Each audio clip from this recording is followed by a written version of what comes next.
Hi, I'm Trevor Perkins with Kings Ridge Elderberries, and today I'm going to walk you through planting and establishment of new elderberry bushes from elderberry cuttings. Come along up the hill and we'll get started.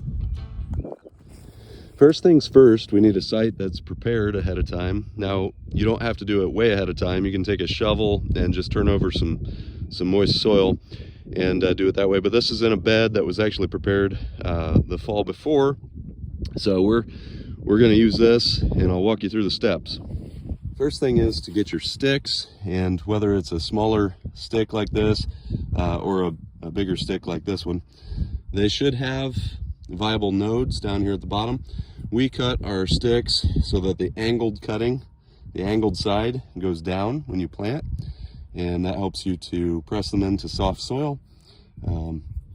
But the main thing is, as you're pressing them into soft soil, you need to be very careful with these nodes. You want to not damage them, not bust them off. You want to keep those as intact as possible as you're pressing those down in. Now we want to actually press down into soft soil so that node is about 2 inches below the soil surface, and this is going to help to establish this node into moisture.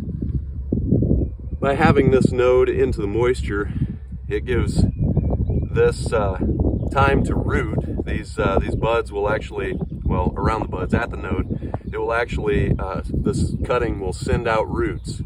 The cutting actually of an elderberry plant will sense its surroundings, and essentially there's enough auxin production even in this live cutting that it will actually send out roots from that node and establish itself. But it needs to be well watered for the first 6, really even 8 weeks of its life. So it's ideal to get started to actually plant these when everything is still very cold, moist. I know that goes against common norms as far as planting seeds, but with these being cuttings, they need to sense their environment, sense the cool, wet soil, and that will actually help them trigger rooting from this lower node that we're going to press into the soil.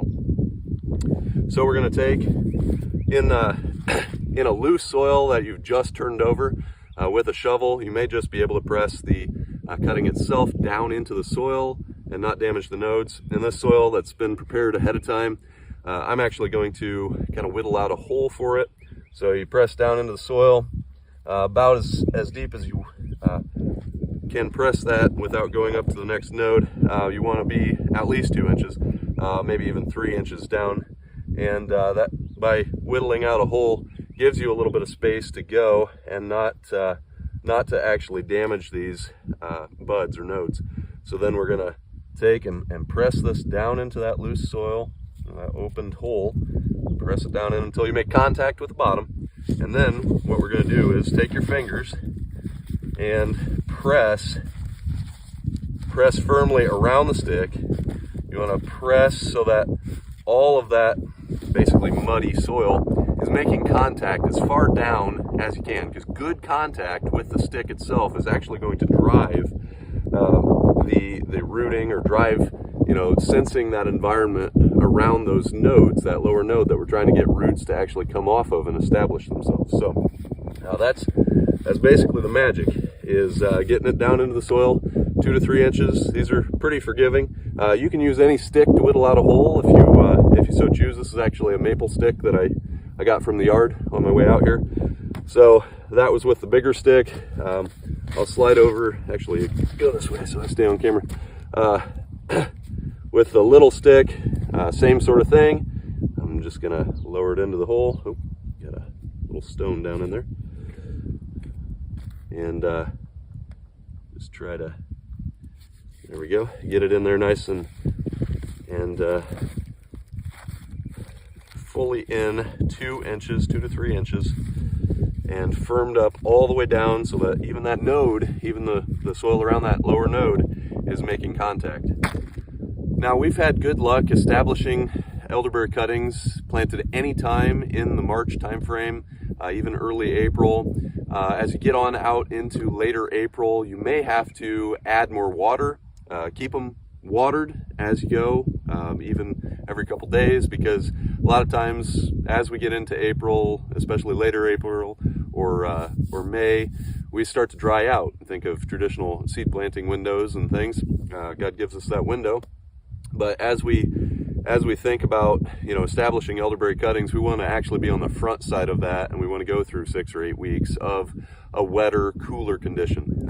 One quick A-side is, once you have your elderberry plants or sticks actually sticked and firmed up, you can go ahead, take a pinch, maybe a couple grams of 1616 or something like that, even some Miracle Grow, and sprinkle that around. Sprinkle that around the base. You don't have to get too crazy. And in an ideal situation, you'd even probably water that in just to help the nitrogen fraction of that actually get down into the soil.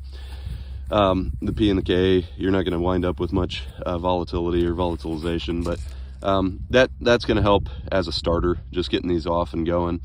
Likewise, if you have a handful of chicken litter and spread that around, incorporate that, that's going to do very similarly. But elderberry cuttings, or elderberries in general, love nitrogen, so you cannot give them too much nitrogen. Feed them all the chicken litter that you can, and they will love it. You will want to refrigerate your cuttings, but don't hesitate. If you get a chance here in the end of February even, go ahead and pop them in the ground into that moist, muddy condition. And we look forward to hearing from you. Reach out to us if you have any questions or concerns. Email us. Our contact information is on the PDF here. Please get a hold of us if you have any questions whatsoever. Don't hesitate. Thank you very much, and happy elderberry planting.